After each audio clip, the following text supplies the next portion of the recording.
So Brownsville, Brooklyn. For everybody out there who is listening right now, if you're not familiar with the area, Brownsville has produced some of the dopest legends, I should say, in the hip hop and M.O.P. Shout out to M.O.P. and all that good stuff. Shout out to the M.O.P. first family, indeed. Absolutely. Also the aforementioned Fly Tie, you know, DR period, you know, the whole entire Rockboy records, yourself here as well. And then also for a lot of people out there who don't remember, man, Mike Tyson is also born and bred out of Brownsville. Larry King, right, may he rest in peace, was also from Brownsville. And then, you know, Al Sharpton is also from Brownsville. A whole lot of dope people have come from out of Brownsville, man. So, you know, the story is that, you know, all of you guys from M.O.P. to Rockboy Records, all of y'all grew up within the same vicinity of each other, man. So, like, how was that growing up before the music? Like, what was your relationship like? The relationship was, you know, we all always had a dope connection, even though we all didn't run in the same immediate camps.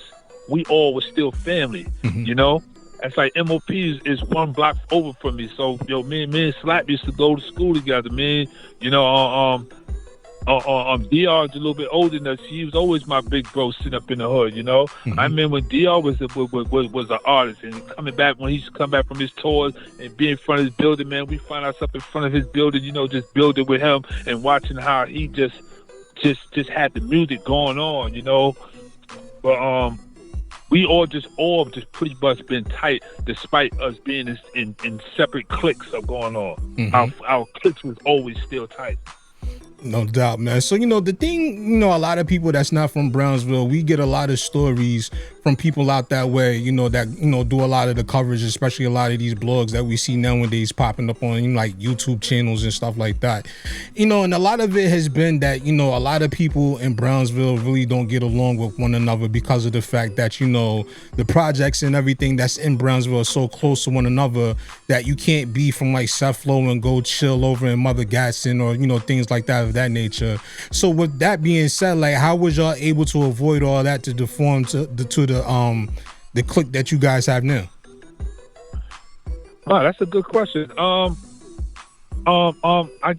guess we did not let the bullshit of whatever was going on disrespect, you know, recognizing another dope dude, recognizing another stand-up guy. You know what I mean? I think that was so different. Like, even though Brownsville had you know, its folk tales of dudes being greasy, we didn't grow up being greasy guys. We grew up with morals and principles that was going on about us. You know, despite the different cliques doing what they were doing, we never found ourselves in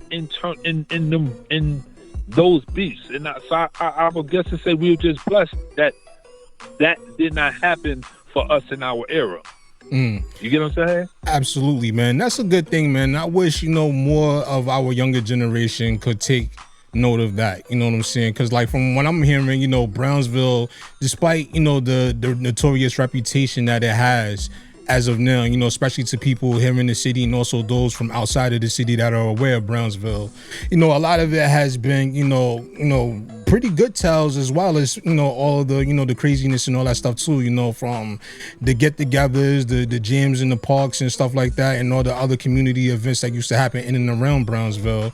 I really just wish that, you know, our younger youth and our generation could take, you know, a page out of that book and apply that, you know, with their relationships with other people, and, you know, could get along a lot better. So that way, you know, all this craziness and all this violence against one another wouldn't continue, you know? All it takes is a dope middleman to situate it, you know? A dope middleman will fix all that very quickly. And it's not a dope middleman could definitely fix that, but even more so, it's up to the powers that be to help these, like they got a bunch of organizations that go around, you know, trying to diffuse all the nonsense that's going on. But these organizations are not being properly funded to keep them in place to help do what they can do, because they're built with a bunch of men that know of the problem, know how to fix the problem, but just need the more political pull to help bring it into where it could be. That's what I believe. Matter of fact, that ain't what I believe. That's what I know. That's what I see, because they got a lot of, like I said, they got a lot of dope brothers that's out there minimizing it from being even crazier than what it is. But they still need that funding to keep it pushing.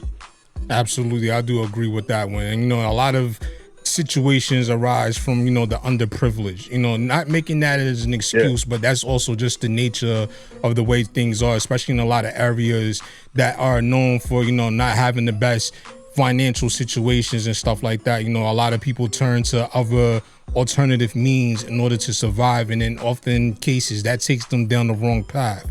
Do you ever see that it could be like, you know, peace in Brownsville? Of course. I definitely know it's doable.